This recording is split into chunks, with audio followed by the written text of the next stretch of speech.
Hey everyone, welcome back. This is part 2 of our multiple part series on how to write a simple story. Please subscribe, like, and comment below. Hit that notification bell to know when I release new content. Check out my last video for more reference on writing your first book. Okay, today we are going to turn what we did in part 1 into an actual chapter. I've taken a few liberties and tried to keep the story and dialogue simple as to not get into shaping it since we don't know how the story is going to go yet.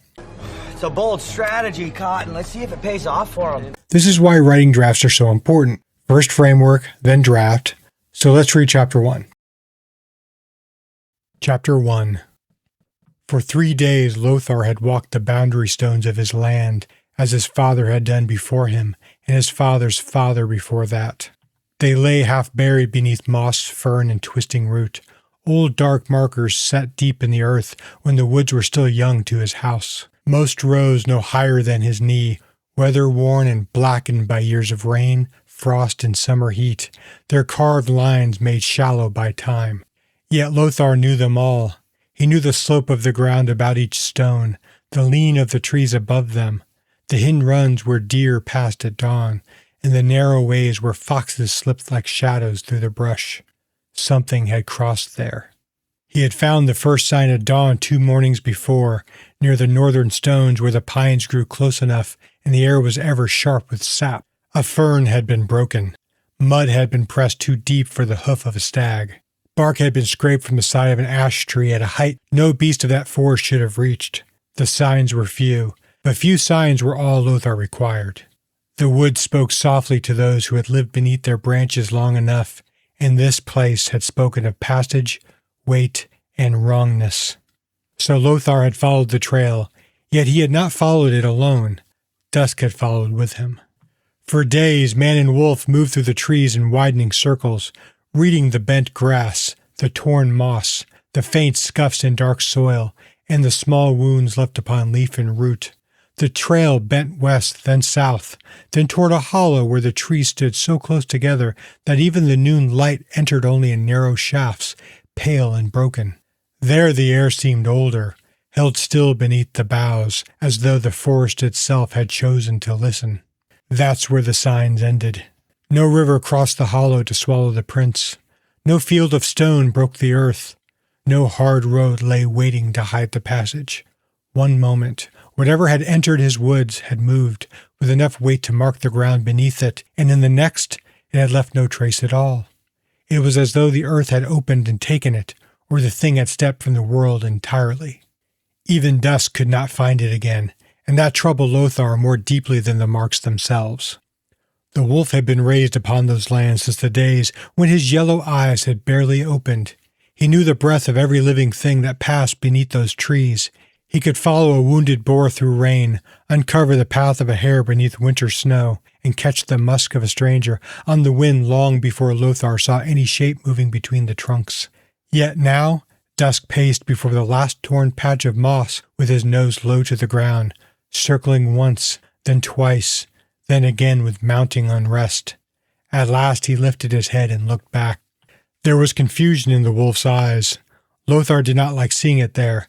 Dusk had never lost a trail, not once, not until that very hour. By the third evening, the sky had begun to darken, and the forest seemed to feel the coming storm before the first drop fell. Beyond the high black spears of pine and ash, clouds gathered along the horizon, vast and heavy, their edges bruised with violet and gray. Thunder moved far away, not yet breaking above the woods, but speaking in a low voice across the land, warning roots, stone, and beasts that it was coming. The air smelled of rain, cold leaves, and newly turned earth. At Lothar's side, Dusk grew restless, as though some unseen current had passed through the world and brushed against his spirit. The great wolf paced in a slow circle, ears drawn back, shoulders tight beneath his silver-gray coat. He had never loved thunder, even as a pup. When storms rolled down the mountains and shook the stones of Lothar's hall, he had bared his teeth at the sky as if he meant to tear the clouds apart. But this was not the old fear of storms. This was something else entirely. Lothar saw it when the wolf stopped, and in the sudden lift of Dusk's muzzle, and in the hard stillness that seized him from nose to tail, the wolf drew in one breath, then another, and every muscle in his body locked as though an arrow had flown past unseen. Lothar turned with him in that moment. At first there was only the storm. Wind moved through the branches in long, low whispers. Leaves stirred and trembled overhead. Rain waited in the air, gathering strength. Far away, thunder rolled again, deep enough to press against the bones. Then beneath it, Lothar heard another sound. It was faint, nearly lost amid the living voices of the wood, yet it did not belong to them. It slipped between the gusts, between the rustle of leaves, between the hollow murmurs of the storm. For a moment, he thought his own heart had shaped it out of fear and weariness, but the sound returned, rising and falling with rhythm and breath. It was a woman's voice. The song moved through the forest as if the storm itself bore it forward. There were no words Lothar could understand, and perhaps there were no words at all, yet it carried sorrow within it, and a strange gentleness also, so that he felt the sound before he knew what it was. His hand closed around the hilt of Crescent's bite. The familiar weight of the sword steadied him, though not completely. He rose from beside a crooked ash tree and drew his hood over his head. The first thin threads of rain touched his cloak. A stronger wind followed, drawing the dark fabric out behind him until it streamed like a shadow from his shoulders. Dusk was already gone.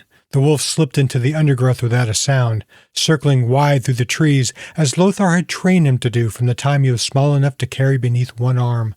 They did not walk straight toward danger. They never had. Lothar would take the path before him, and Dusk would become the hidden blade at his flank. Together, though apart, they moved toward the voice. The singing grew clearer as Lothar passed between the trees, though with every step he came less certain that singing was the proper name for it. No melody of tavern, church choir, or feasted hall lived in that sound. It seemed older than speech, yet not distant like some dead thing remembered in stone. It was near and warm and grievous. It sounded like grief held gently in two hands, not conquered, not cast away, but kept from breaking. Then the trees opened before him, and he saw the light. It did not blaze like fire, nor strike the eyes as lightning does. It shone softly in the gloom, gold and tender, spreading over the wet leaves as though a small piece of dawn had fallen into the forest and forgotten to fade. Lothar stopped at the edge of the clearing and squinted through the shadow. A woman knelt among the leaves. A blue hooded cloak covered her form, dark at the shoulders where the rain had begun to soak through. Before her lay a fawn, trembling against the earth, its breath coming in sharp and frightened bursts. An arrow stood from its side. Blood had darkened the fur around the wound and stained the leaves beneath it. The woman held her hands above the injured creature, and from her palms poured that soft golden light. Her voice continued, quiet and steady, wrapping around the wounded animal like a promise. Lothar watched as the fawn's trembling slowed. The arrow began to loosen, not torn free from force, but released as though the flesh itself had forgiven the iron. Inch by inch the shaft drew away.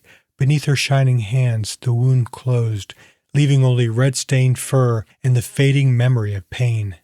Lothar approached slowly from behind, his grip still firm upon Crescent's bite. Though something within him had changed. His caution remained, along with the hard instinct to survive, yet awe had risen beside them. It had unsettled him more deeply than fear would have. He had seen magic before, of course. He had seen power used to break gates, burn flesh, darken minds, and call a ruin down from empty skies. He had seen men grow proud in the presence of such force, and others ruined by the hunger to command it. But tonight, he had seen power kneel, a rare sight in this world. The fawn drew a sudden breath and lifted its head. Its legs folded beneath it once, then found strength. It rose alive, but still trembling. For one heartbeat it looked back at the woman kneeling in the rain, as though some small wild part of the world understood that it had been spared. Then it bounced away into the trees and vanished beneath the darkening boughs. The woman remained where she was, while her hands lowered. The golden light faded from her fingers until only the gray wash of the storm lay around her. She did not turn away. She stayed upon her knees, breathing softly while rain whispered through the leaves above them. Then she spoke. "If you are here to rob me," she said, her voice calm despite the blade at his side and the wolf hidden somewhere in the dark about them, "I fear you will be disappointed. I carry only herbs, poultices, and a poor talent for being found by trouble." Lothar did not answer. Something in her voice held him more firmly than any command. It was the same voice that had moved through the storm, the same voice that had drawn life back from the edge of death. Yet now it carried the faintest thread of humor, delicate and unexpected, as if she had discovered him standing there armed and dangerous and had chosen not to be impressed. Slowly she rose. Rain slipped from the edge of her hood as she turned. One pale hand lifted against the deep blue of her cloak and drew the fabric back from her face. Golden blonde hair, braided thickly, fell over her shoulders and caught what little light remained beneath the storm. Loose strands clung to her cheeks, touched by wind and rain. Her face was fair but not fragile. There was strength beneath its grace, and when her eyes met his, Lothar forgot for a moment the weight of the sword in his hand. They were silver, not gray, not pale blue, silver like moonlight resting upon still water. They fixed upon him with quiet certainty, and for several breaths neither of them moved. Thunder rolled beyond the forest, but Lothar barely heard it. Rain fell through the leaves, but he no longer felt the cold of it. Even Dusk, hidden somewhere in the circling dark, seemed far away. The world narrowed to the woman before him, to the faint curve of her mouth as a smile appeared, and to the strange ache that opened in Lothar's chest, as though some unseen door had been pushed inward. He did not know her or from what road she had come, what power flowed through her hands, or why the storm itself had seemed to guide him to that clearing. He did not know whether she had any part in the vanished trail, the broken moss, or the strange scar high upon the ash tree near the boundary stones. Yet when her name came to him, spoken softly by her own lips, it felt less like an introduction than a secret the world had long kept hidden. "Thalleia," she said. Lothar lowered his hood, and the rain that had gathered along its edge ran in silver threads down the dark folds of his cloak. For a moment he said nothing, for the woman before him still seemed half a vision born from storm and shadow, her hands only now free of the golden light that had passed from them into the wounded fawn. Yet matters came to him as steadily as instinct, and so he stepped back, placed one hand lightly against his chest, and bowed with the restrained grace of a man who had been taught that a blade might defend a life. But courtesy marked the soul that carried it. "My lady Thalleia," he said, his voice low beneath the rain. "My name is Lothar, of the Vargenbrok line." Before he could fully straighten, Thalleia reached out and touched his hand with the tips of her fingers, light as rain upon leaves. Her smile widened, and a quiet laugh escaped her, warm enough to soften the solemnity of the forest around them. "No need for formalities, my lord," she said, though the title lingered on her tongue with playful mischief. Then, with one hand gathering the side of her rain-dark cloak, she gave him a curtsy so careless, uneven, and proudly disastrous that it might have started a war in any noble court that took itself too seriously.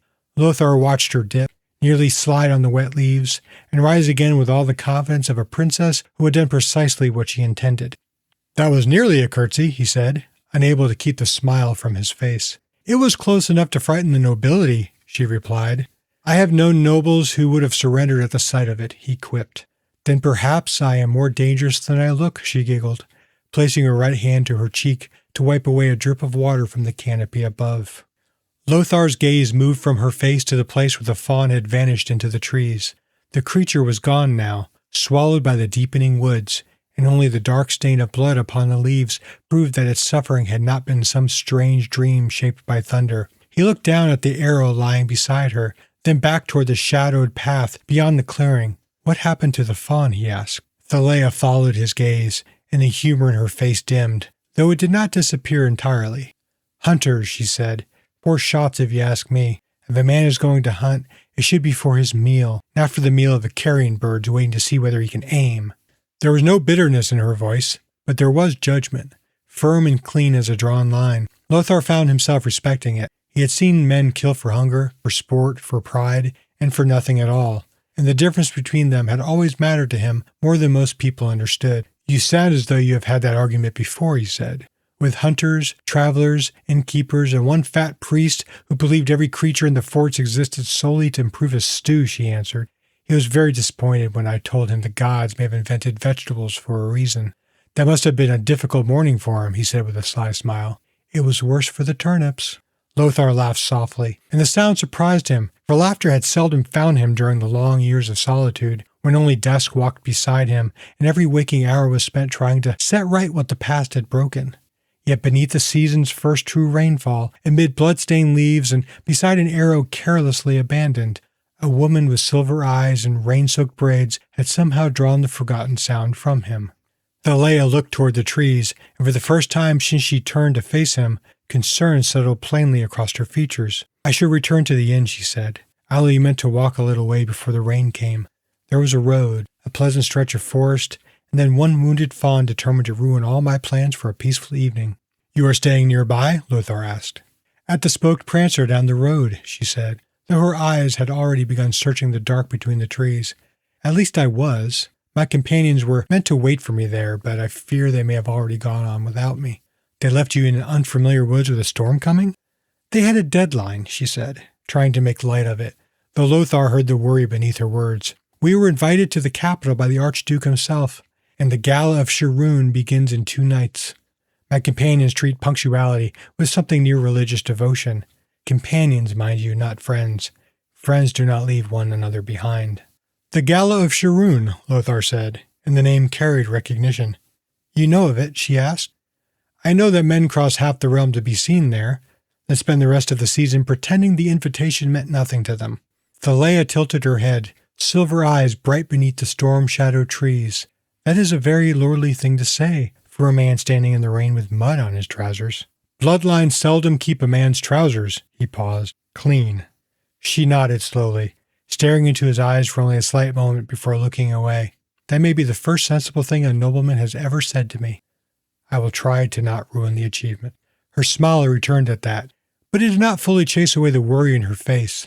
Lothar could see she was already measuring the distance to the inn, the fading light, the worsening weather, and the possibility that those who had come with her had chosen schedule over loyalty. He knew the look of someone deciding whether to be angry now or afraid later. He had warned himself often enough. "If they have gone," she said, "I will need to find a wagon to the city. There may be one at the inn, if fortune is feeling generous." "Fortune is rarely generous in weather like this," Lothar said, "but I can walk you there." Thalleia looked back to him with one brow lifting in graceful suspicion. "Can you now?"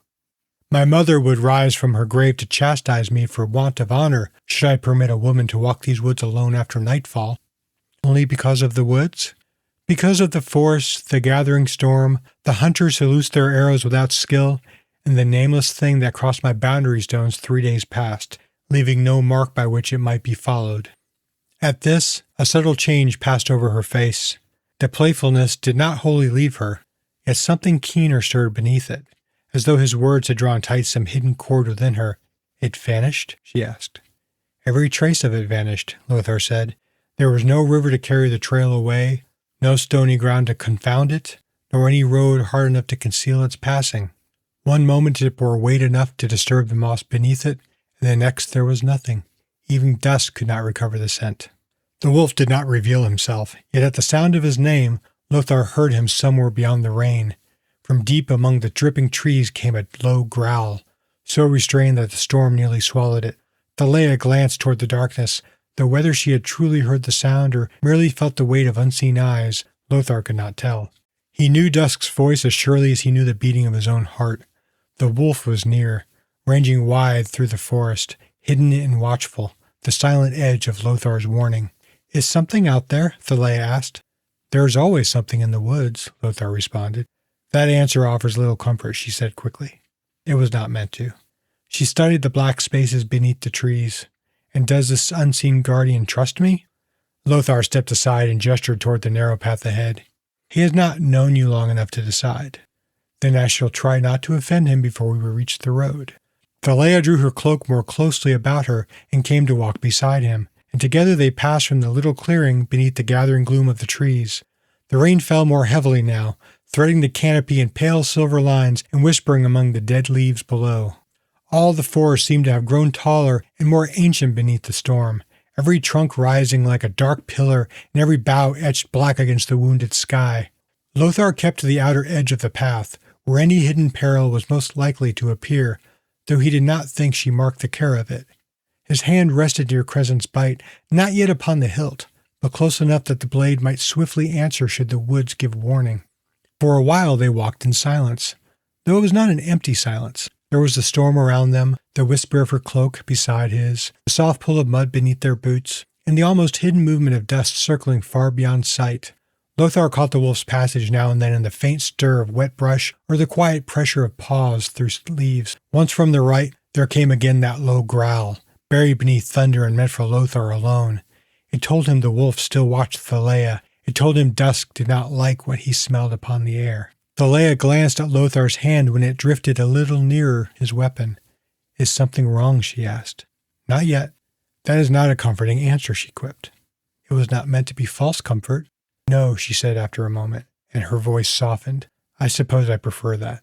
The trees began to thin, and the old road appeared ahead of them, slick with rain and carved by wagon ruts that had already filled with muddy water. Beyond it stood the inn, warm and bright against the darkening evening, its windows glowing amber, and its chimney giving up smoke that the wind tore apart almost as soon as it rose. Voices drifted from within, muffled by shutters and weather, and in the stable yard a wagon stood beneath a lean-to with 2 tired horses stamping against the wet ground. Thalleia saw the wagon and released a breath that carried both relief and uncertainty. Perhaps fortune favors storms after all. Perhaps fortune remembered how thoroughly my parents taught me never to leave a lady stranded. They must have been persistent teachers. They were. I learned early that good manners spared a man many lectures. She turned beneath the lantern hanging above the inn door, and Lothar felt an unease greater than he cared to name, for the warm glow suited her altogether too well. Rain gathered upon her lashes and brightened the strands of gold that had escaped her braids, while her blue cloak had darkened almost to midnight across her shoulders. Yet her silver eyes seemed to possess a light of their own, calm and searching, with a quiet mirth ever near their surface, even when worry lay behind it. "You have my thanks, Lothar of the Vargenbrok bloodline," he said. He inclined his head. "I am pleased to have brought you safely here, my lady Thalleia." Her amusement deepened, and she drew the edge of her cloak closer beneath her chin. "We spoke of these formalities." "I remember," Lothar said, though the slight bow of his head betrayed no regret. "And still you return to them." She studied him beneath the lantern glow, one brow lifting. "My parents were diligent teachers." "Then I fear I contend with years of instruction." A faint smile touched his mouth. "You may find me stubborn." "So am I." Thalleia stepped nearer, rain bright upon her lashes. "That could prove troublesome." "Or entertaining," Lothar replied. The words remained between them, carrying a warmth that neither rain nor gathering night could extinguish. Somewhere behind Lothar, concealed beneath the eaves of the forest, Dusk waited with narrow eyes and silent misgivings. Yet all these things seemed to recede when Thalleia stepped near and lowered her voice, as though what followed belonged to them alone. "Should I find passage to the capital, and should my companions not disgrace themselves before I arrive, you ought to come to the gala of Sharoon." Lothar regarded her carefully. "I was not invited." "You are of House Vargenbrok. Surely that name still opens a few doors." "Not always those worth passing through," he said coldly. "Then let mine be the invitation that matters." His gaze moved briefly toward the inn before returning to her. "And why should I accept it?" Her smile unfolded slowly, and there was no mistaking the challenge within it. "Because you led me from danger with such determined courtesy, and because I find myself owing you a dance." "A dance?"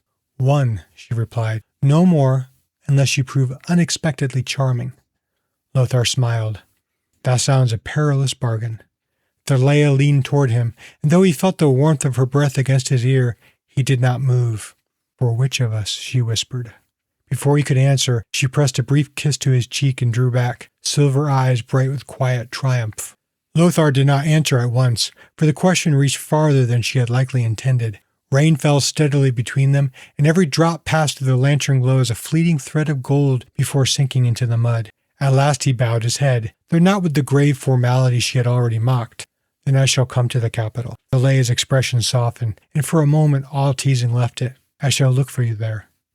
She turned toward the inn, carrying with her the scents of rain, crushed herbs, and something faintly sweet that called to mind wildflowers blooming far away from any garden.